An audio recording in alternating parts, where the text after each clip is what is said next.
Welcome to Two Fat Guys and an Album, the only fat guys podcast that matters, where Mike and the Maestro talk about classic albums, new music, and hidden gems, all while trying not to kill each other. Check out all of our episodes on YouTube, Apple, Spotify, or wherever you enjoy your podcasts. And don't forget to like and subscribe. Just in case you missed it, this is a replay of Side 3 from Episode 4, where we dive into the amazing Purple Mountains album by the band Purple Mountains, a hidden gem from 2019. Hey, welcome back to Two Fat Guys and an Album. So this is our final kind of part of the episode. We talk about a hidden gem, which we are now calling All the Music You Love and Haven't Met Yet. Sort of an old, new, there's music that you love that's great, and there might be some music you haven't met yet, but will love. Yeah. So this is that segment. We will shorten the title here for the next one. But this album, I think, has a fantastic backstory. The album's called Purple Mountains by a band, which is really a guy, called Purple Mountains. And how we've kind of discovered this album is when we were thinking about doing this podcast and started talking about concepts and whatever, we were still going to see shows and whatever and doing our thing. And we were sitting in a pizza place, enjoying a wonderful pie, Bungalow by Middleborough, in pizza place in Chicago.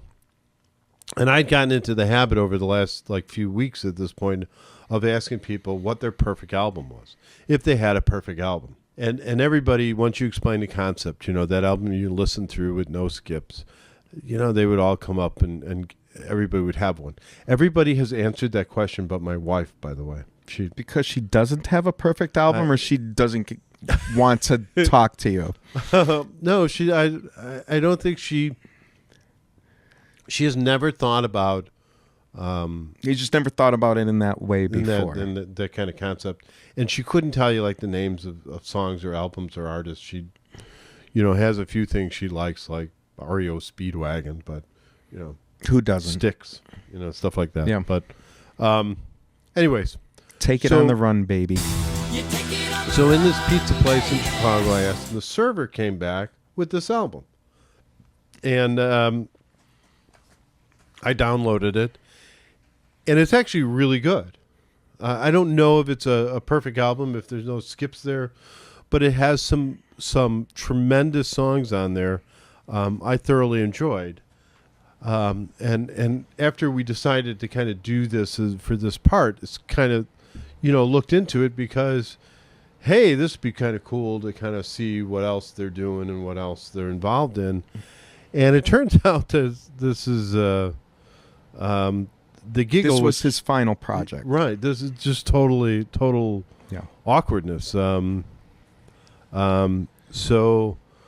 the artist behind this is a musician, a poet by the name of David Berman. He was involved in this. He was actually part of a band called the Silver Jews for a period of time. And a month after the release of this album, he died by suicide. Yes. So it kind of adds a lot to the lyrics and the music of this album. But I do think it's a remarkable piece of music, or remarkable. It is. Album. Yeah. No, and I had the same, I put the music on, listened to it, and it was interesting right away. It was very, very interesting. And I thought, I like this. My first reaction, of course, was sort of surface, and I wasn't there with the perfect album thing yet, but I was this pizza server is onto something here. Yeah. This is a really cool album. Kind of surprised that they would even who would think of this album, because it's pretty obscure. Yeah. He is from Chicago, by the way. Or at least it was recorded in Chicago and Brooklyn, and was released by Drag City Records which is at Cicero and Diversey. Really? Yes. So it has a strong Chicago connection. Yeah. He grew up in Texas, I believe. Okay. Yeah, but there's a Chicago connection to this album. So the album, I will say, doing this podcast in general, back in the day, as we've talked about, you would get an album and you'd sit down and you'd live with that album and you'd look at the lyrics and you'd understand everything about that album. And over time, I think that's been lost. That's definitely been lost for me. Like, you just put an album on, you listen to it, and you just kind of decide if you like it or not, or this is a good song, it's not a song. But I don't know if I've cozied up to lyrics as much as I used to. Yeah, sure. You know, and so once I knew we were going to talk about this album, then I really dove into the lyrics of it. Yeah. I love this album. And it does take on a different meaning knowing how it ended for him. At first, it seemed like it was dark, kind of a dark humor and self-deprecating. It's funny, It's clever, it's thoughtful, it's ironic. And, you know, and when you hear music like that, you at least in my imagination, you think, oh, this is a cathartic experience for a person, you know, to get this out and to put it down and to express it. It was, you know, obviously it wasn't cathartic. It was, and he had attempted suicide before, so it's not, you can't even call it a cry for help. Like, he's pretty much telling you what's going to happen. Yeah. And I don't, and in no uncertain terms, it's one of the saddest songs, albums I think I've ever listened to. Like, one of the most deepest, profound albums. And that's knowing, yeah. Well, just knowing that it was real. Yeah. You know, knowing that this person is truly bearing their soul, the absolute depths of how they feel. So it gives it another layer of depth. The best song on this album is called, in my opinion, is called Darkness and Cold. Yeah. And it is actually a music video, which I believe is him and his wife. Okay. In the video, which is watching this video, knowing what he would do a month after the release of this album is I don't know. It's powerful. It's just powerful. It's extremely powerful. Yeah. The other songs that I really kind of like on this album is there's a song called Margarita. Margarita's at the Mall. Yeah. Really has kind of a Johnny Cash sort of vibe to it. Okay. That's Just the Way I Feel is another really good song. Yeah, that's the first one off the album, and that's the one that is the stickiest for me. Like.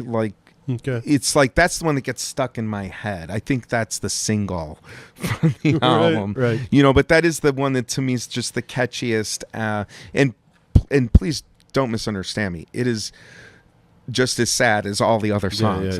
But it's the one that for some reason just sticks in my head, and I find it, you know, gets just played over and over in my mind. So I mean, it is really weird because I we got this kind of a tip on that this is a good music. Yes. You know, this woman's perfect album. Listened to it, got into it, was excited by the album, excited by the music, and then you learn the kind of the dark undertones of it. Yes. So it got me to kind of dig in a little bit about who he was. Mm-hmm. And so that's where I kind of found out he was in this band, the Silver Jews. He himself was Jewish. He was a secular Jew, grew up in Texas.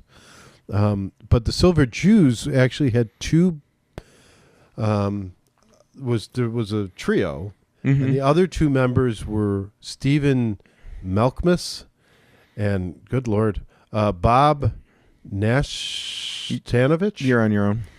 I'm going to go Nashtanovich, who are both members of the Pavement. Yeah, they went on to right. So two of the three fairly of them, large success. Right. Yeah. Well, I don't know if it's a large success, but the Pavement had a notable album. Yes. Oh, well, right? yeah. I mean, in the like the early mid '90s had a notable album, Right. And they had a hit song called "Cut Your Hair." Yeah. I mean, it was played. The video was played on MTV all the time.